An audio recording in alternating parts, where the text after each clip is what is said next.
about the last time someone told you about their big plan? Maybe a friend said they were starting a business, a colleague talked about writing a book, or someone online posted about their next big move.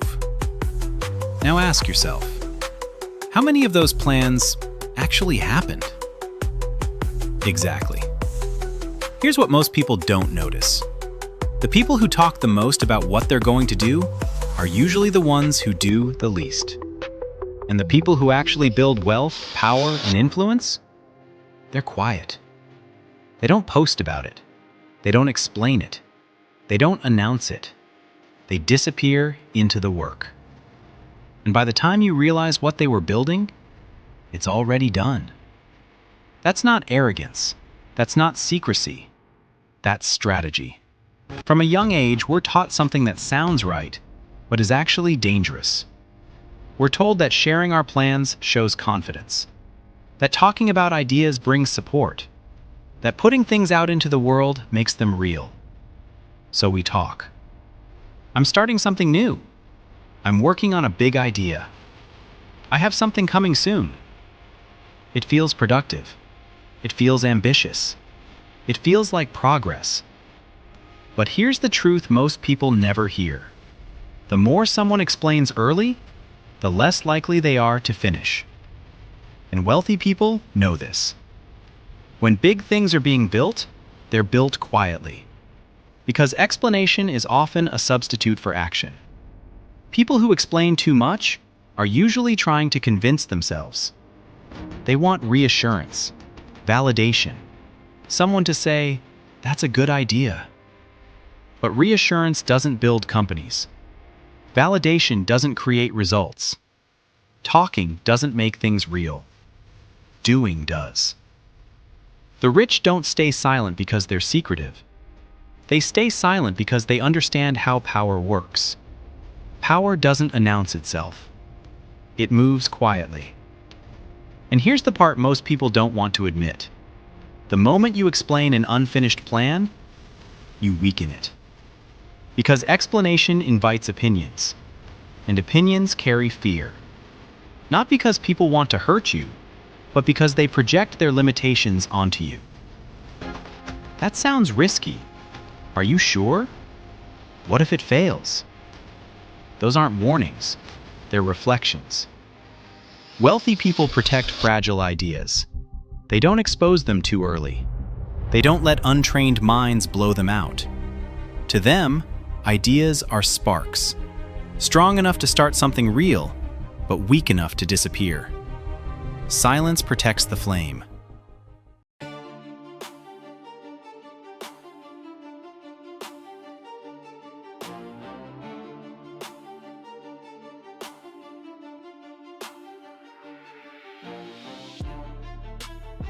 Here's something most people don't like admitting.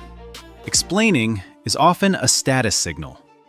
People with less power explain because they feel the need to justify, to convince, to prove they belong. People with real power, they don't justify, they just move. Think about the most important decisions you've ever witnessed. Apple didn't hold a press conference before creating the iPhone to ask what people thought. They built it, launched it, and changed the world. When Warren Buffett makes a massive investment, does he send out a group email explaining his reasoning first? No, he acts. And later, maybe, he explains. When someone starts a company that becomes a billion-dollar business, they don't announce it on day one. They work in silence until there's something real to show.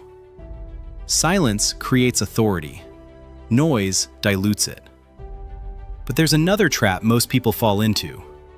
Talking feels productive. When you tell someone your plan, your brain releases a little dopamine hit. You get a taste of the satisfaction that comes from accomplishment, without actually accomplishing anything. It releases pressure. It creates the illusion of movement. But nothing has actually happened. The rich understand this psychological trick. They know that the comfort of talking can replace the discomfort of doing. So they stay uncomfortable. They stay quiet. They work. Here's the thing. Most people seek consensus, everyone to agree before they take action. They want approval before execution. The wealthy seek clarity. Clarity doesn't need an audience. It doesn't require a committee. It doesn't benefit from 100 opinions. They think alone. They decide privately. They refine in silence. And by the time others notice, the debate is already over. I'll give you a real example. When Mark Zuckerberg launched Facebook, he didn't call a town hall meeting and ask if college students wanted a new social network. He built it in his dorm room. He tested it. He refined it. And when it was ready, he released it. Same with Instagram. Kevin Systrom didn't spend months explaining his vision for photo sharing. He built a prototype, showed it to a few people, and launched. Same with Airbnb. The founders didn't pitch the world on sleeping in strangers' homes and wait for approval. They tested it themselves, made it work, and let the results speak. This is why most plans don't fail because they're bad. They fail because they're exposed too early, before they have structure, before they've been tested, before confidence hardens. The rich avoid this moment. They don't give half-formed ideas a microphone. And this silence, it isn't hesitation. It's not fear. It's not uncertainty. It's control. When you don't explain yourself, you control the narrative. You control the timeline. You control who gets input and when. And that control, that's power.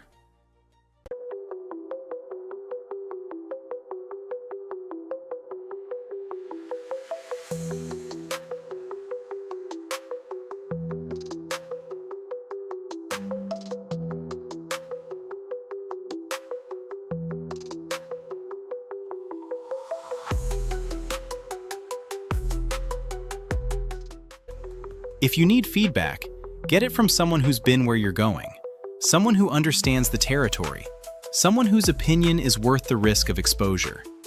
But don't confuse that with announcing your plan to everyone you know and waiting for them to validate it. Because when you stop explaining, something fundamental changes. You stop seeking permission. You stop defending decisions before you've even made them. You stop leaking energy into conversations that don't move you forward. Your actions become quieter, but sharper. And people start paying attention, not to what you say, but to what you build. I've seen this play out hundreds of times. The person who posts about their startup idea on social media every week usually goes nowhere. Here's the real reason rich people never explain their plans. Explanation creates accountability to people who don't matter. Execution creates accountability to reality. The wealthy choose reality. They don't need applause in advance. They don't need cheerleaders during the process. They don't need someone telling them good job before there's anything to show. Because here's the truth. Results don't need defending. When you build something that works, no one asks why you didn't explain it first. When you create something valuable, no one cares that you worked in silence. They just see the result. Now, I know what some of you are thinking. But I need support. I need feedback. I can't do this alone. And you're right, to a degree. But there's a difference between strategic counsel and premature validation. The person who disappears for 6 months and comes back with a functioning product, that's the one who makes it. The person who talks about writing a book for years rarely finishes. The person who quietly writes every morning and announces when it's done, that's the published author. See the pattern? Most people want to feel supported. The rich want to be effective. They don't chase validation, they chase outcomes. And once the outcome exists, no explanation is required. So here's my challenge to you. The next time you feel the urge to explain your next move, pause.